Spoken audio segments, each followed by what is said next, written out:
Les preocupacions principals normalment de les famílies que estan donant suport a una persona amb Alzheimer o demència tenen bastant a veure amb la falta d'informació que tenen sobre la malaltia. Llavors, per un cantó hi ha molts comportaments que no s'acaben d'entendre o que no sabem si realment es poden emmarcar dintre del que és la malaltia en si,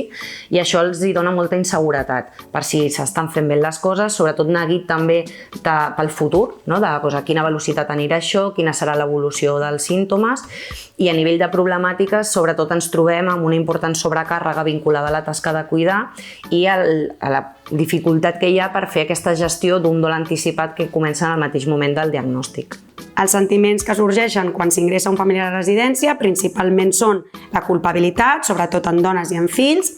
i en la malaltia d'Alzheimer també parlem del dol anticipat, que és quan aquelles persones perden les capacitats de les quals abans disposaven. Estudis demostren que l'ansietat es redueix significativament quan s'ingressa una persona a la residència, però apareixen nous elements estressors, com per exemple conflictes entre els diferents membres de la família, també amb el personal del centre i un sentiment de traïció, també cap als familiars. Per això és de vital importància treballar la gestió emocional amb aquests familiars de tots aquests sentiments que van sorgint al llarg del procés d'institucionalització.